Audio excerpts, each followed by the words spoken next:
$1 rocket ship, ভবিষ্যতের একটা প্রযুক্তি যা একদিন তোমাদের মঙ্গল গ্রহে নিয়ে যাবে একেবারে নতুন একটা বাড়িতে, আর তার সাথে $500 বিলিয়ন বায়োস্ফিয়ারে বসবাসের জন্য। ও মাই গড! আর এই গোটা ভিডিও জুড়ে আমরা তোমাদের দেখাবো ভবিষ্যতের জীবন কতটা অন্যরকম হতে পারে। তোমরা দেখতে পাবে কিভাবে আমরা বিলুপ্ত প্রজাতিগুলোকে পুনরুজ্জীবিত করতে যাচ্ছি। এটাই আক্ষরিক অর্থে ভবিষ্যৎ। ফ্লাইং কার যা তোমাদের যে কোনো জায়গায় নিয়ে যাবে, এবং আরো অনেক কিছুই। এটা দারুণ। শুরু করবো এই $1 আলো দিয়ে, যা প্রচুর পরিমাণে একত্রিত করলে মানব জীবনের ভবিষ্যৎই বদলে যেতে পারে, অথবা মঙ্গল গ্রহ। এই ভিডিওতে আমি তোমাদের দেখানোর জন্য এক্সাইটেড এই বিশ্বের সবচেয়ে ফিউচারিস্টিক টেকনোলজি। কিন্তু এরপরে আমরা যাব $10,000 টেকনোলজিতে, নিউরালিঙ্ক, যেখানে একটা কম্পিউটার চিপ সার্জিক্যালি ব্রেনের মধ্যে ইমপ্ল্যান্ট করা হবে, যাতে নোল্যান্ডের মতো বাকি সবাই বিশ্বের সাথে সংযোগ তৈরি করতে পারে। তাহলে তোমার ঘাড় থেকে বাকি অংশ প্যারালাইজড। হ্যাঁ, আর প্রায় 8 বছর ধরে আমি আমার জীবনের কিছু উদ্দেশ্য খোঁজার চেষ্টা করছিলাম। আর তারপরে তুমি পেলে নিউরালিঙ্ক। এর প্রভাব কি হলো? কম্পিউটারের মাধ্যমে যে যা পারে আমিও তাই করতে পারি। আরো সত্যি এটা পারে, শুধুমাত্র ওর ব্রেন ব্যবহার করে। তোমার চিন্তা ভাবনাই তাহলে এটাকে এগোচ্ছে। হ্যাঁ হ্যাঁ, একদম। আমি চাই তুমি তোমার ভাবনা দিয়ে একটা টেক্সট করো। ঠিক আছে। ওর হাতগুলো প্যারালাইজ, আর আমরা তোমাদের দেখাবো ওর হাতগুলো একেবারেই নড়ছে না। এদিকে নোল্যান্ডের ব্রেনে নিউরন ব্যবহার করে নিউরালিঙ্ক সেই সিগন্যালগুলোকে মুভমেন্টে রূপান্তর করতে পারে। ও ওর ভাবনা দিয়ে টাইপ করলো হাই। এটা তোমাদের অদ্ভুত লাগছে তাই না? কিন্তু ও আরো অনেক কিছু পারে। তাহলে শুধু চিন্তার মাধ্যমে তুমি এদিক ওদিক যাচ্ছ। লেফট রাইট, উফ, মরে যেও না। ও না, এই তো। ও আমাদেরকে গেমে হারিয়ে দিল শুধুমাত্র চিন্তা ভাবনার মাধ্যমে। আমি কখনো ভাবিনি যে এটা আমাকে এমন কিছু করতে দেবে। ফিউচার টেকনোলজি শুধুমাত্র আমাদের মাইন্ডকে সাহায্য করে তাই নয়, তার সাথে বডিকেও করে। যেমন হলো কাই, 12 বছরের একটা ছেলে যারা একটা হাত নেই, যাকে রাস্তার ধারে ফেলে রাখা হয়েছিল। আর এই জিনিসটা আমরা এখন কাইকে দিতে চলেছি। এটা কঠিন। আর ও জানেও না ও একটা ফেক ডক্টরের চেম্বারে রয়েছে। আর সব থেকে অ্যাডভান্স বায়োনিক আর্ম ওকে দেওয়া হবে। $25,000 একটা বায়োনিক আর্ম, যা ওকে একটা সুপার হিরো মুভমেন্ট দেবে। ওকে সারপ্রাইজ দেবো। হে কাই। হ্যালো। আচ্ছা, একটু তোমার ব্যাপারে আমাকে কিছু বলবে? আমার বয়স 12, আমাকে চায়না থেকে অ্যাডাপ্ট করা হয়েছে। কাই এটা জানেও না যে ওটা জিমি। তোমার মা আমাদেরকে বলেছে তোমরা আমাদের চ্যানেলের বড় ফ্যান। দাঁড়াও, কি বলছো? আর হ্যাঁ, তুমি এখন এই হাতটা পেতে চলেছো, কিন্তু আমার মনে হয় এটা যথেষ্ট নয়। তাই তোমার জন্য একটা উপহার আছে। কি বলছো? এটা হলো এই বিশ্বের সবচেয়ে ফিউচারিস্টিক বায়োনিক আর্ম। তোমার মা আমাদের বলেছে তুমি খেলতে ভালোবাসো, অ্যাক্টিভ থাকতে চাও, তুমি যা চাও সেটাই যেন তুমি করতে পারো, সেটাও খুব এটা সহজে। সত্যি দারুণ। এই আর্মের স্পেশালিটি হলো এতে অনেক সেন্সর আছে। কিছু না টেনে তুমি এটাকে ব্যবহার করতে পারবে, কারণ এর সেন্সর তোমার নার্ভগুলোকে ফলো করবে। এটা দুর্দান্ত, তাই না? একদমই তাই। হাতটা মুঠো করো। ও, এটা একবার দেখো। এখানে একটা কাঠের টুকরো রয়েছে, এটাকে চেপে ধরো।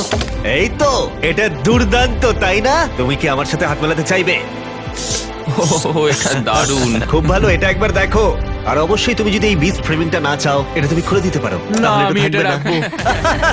এইটা আমার জীবনের সব থেকে ভালো দিন। সত্যি? মানে আমি তোমার অনেক ভিডিও দেখেছি, তুমি সবাইকে অনেক সাহায্য করো। ভাবিনি আমিও সাহায্য পাবো। ঠিক আছে, খুব ভালো। অবশ্যই এই বায়োনিক আর্ম জীবন বদলে দেবে, কিন্তু এটা কিছুই নয় এই $1.5 ফ্লাইং কারের তুলনায়। তোমার কি মনে হয় এটা আমাকে হারিয়ে দেবে? ও হ্যাঁ, যদি কোনোভাবে তুমি যেত আমি তোমাকে $1 বিলিয়ন দেবো। আমি জিতলে তুমি আমাকে $1 মিলিয়ন দেবে? হ্যাঁ, একদম। ও, তাহলে রেস শুরু করে দাও। আমরা এবার রেস করে দেখবো কোনটা বেশি দ্রুত, একটা ফ্লাইং কার নাকি একটা নরমাল কার। চলো তাহলে রেস শুরু করা যাক। ঠিক আছে। ও, আমাদের পাশেই ও উড়ে আছে। যাচ্ছে। কি?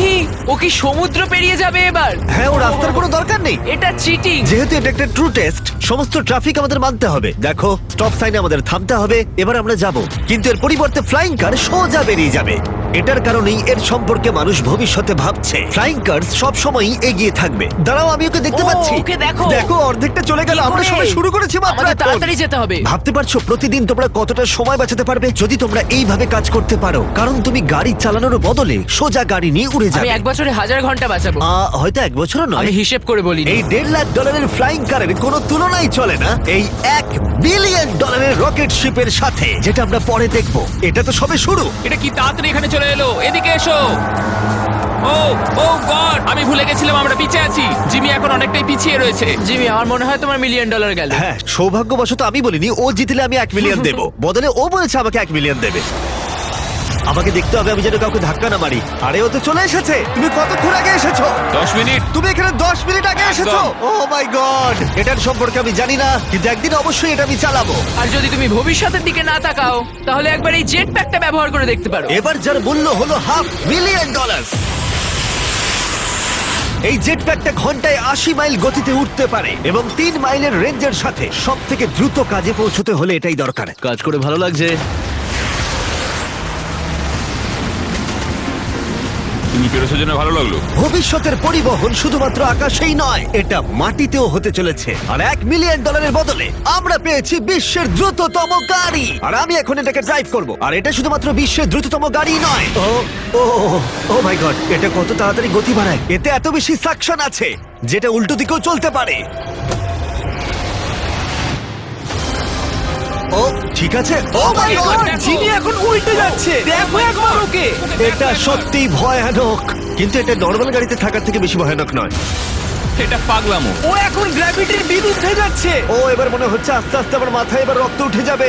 এতে দুটো ভ্যাকিউম ফ্যানস আছে যেগুলো এতটাই শক্তিশালী যে তুমি উল্টো হয়েও গাড়ি চালাতে পারবে।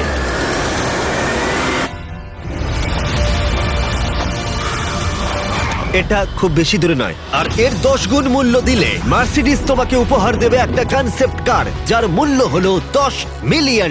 এটাকে তুমি বলতে পারো কয়েকশো বছরের মধ্যে একটা ভবিষ্যৎ গাড়ির স্বপ্ন। এটা প্যান্ডোরার মহাবিশ্ব দ্বারাও অনুপ্রাণিত। এটা অনেকটা একটা প্রাণীর মতো বলতে পারো।